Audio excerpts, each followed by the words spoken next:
There is a strange feeling in the air right now, and if you're paying attention, you can sense it even without charts, news headlines, or economic jargon. Something uncomfortable is coming. Not maybe, not hypothetically. It's inevitable.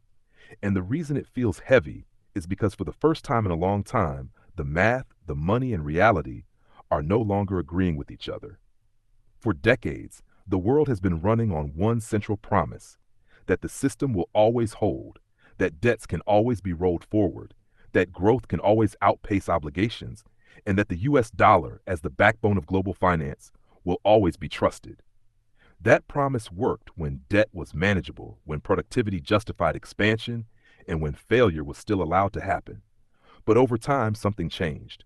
Failure was outlawed. Pain was delayed.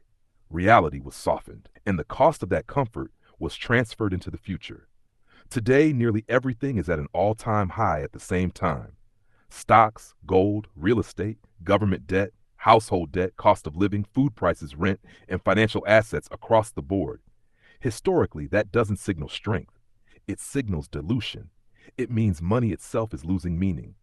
When everything rises together, it's not because value is being created everywhere. It's because the unit we measure value with is being weakened.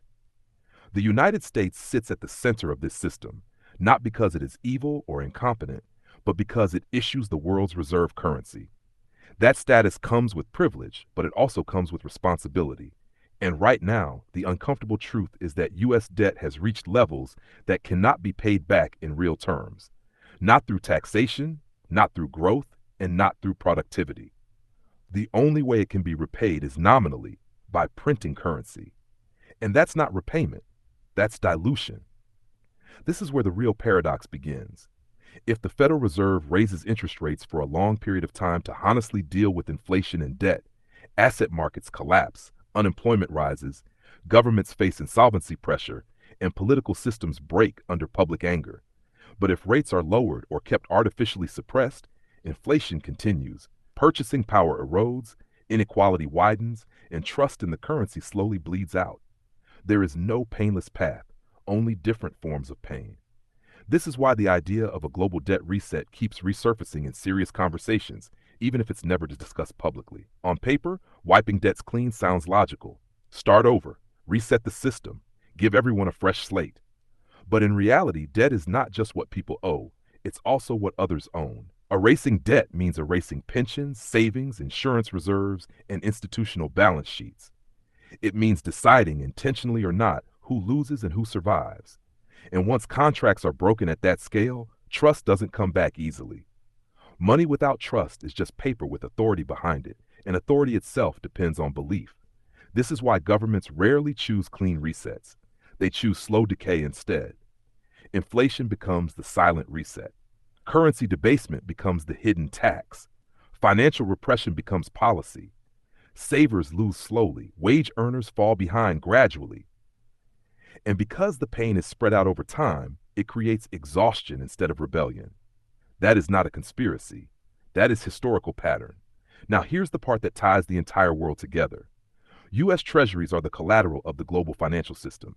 Central banks, pension funds, insurance companies, stablecoins, money market funds, and even crypto infrastructure all rely on them in one way or another. So when people say, I don't hold U.S. debt, the uncomfortable answer is that if you participate in the modern financial system at all, you probably do, directly or indirectly. This is why a sudden collapse of the dollar is not allowed to happen. Not because the U.S. is special, but because the shock would destroy emerging markets first. Countries whose currencies are backed by dollar reserves would implode overnight. Imports would become unaffordable. Capital would flee instantly. Inflation would explode. The pain would not start in America. It would ripple outward violently and only then circle back. That's also why central banks around the world have been quietly accumulating gold at the fastest pace in decades. Gold has no counterparty risk. It doesn't rely on trust in a government. It survives regime changes, monetary resets, and geopolitical shifts. When central banks buy gold, they are not betting on price appreciation. They are preparing for credibility repair. If trust in fiat weakens enough, gold becomes the anchor that allows a system to reboot without total collapse. not as a full return to a gold standard, but as a reference point, a confidence signal, and a balance sheet stabilizer. At the same time, digital currencies and financial infrastructure upgrades are being positioned as innovation. But underneath that narrative is a simple reality. Systems are being redesigned to maintain continuity in a world where old promises can no longer be honored honestly. Once trust erodes, however, people don't forget. They comply, but they hedge. They participate, but they exit mentally. That's how parallel systems emerge. All of this leads to one unavoidable conclusion. Something uncomfortable is coming.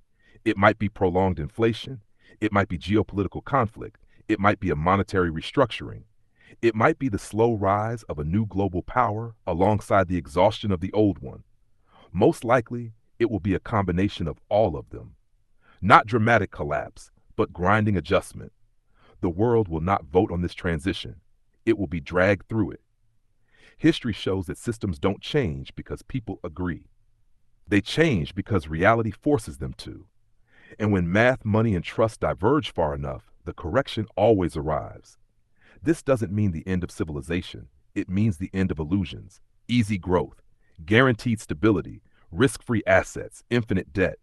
Those ideas are being repriced out of existence. What replaces them won't be comfortable, but it will be real. The most important difference won't be who predicted the future correctly. It will be who accepted reality early enough to stay mentally intact while it unfolded. Because when systems shift, denial is more dangerous than fear. And awareness, even when it's uncomfortable, is the first form of preparation.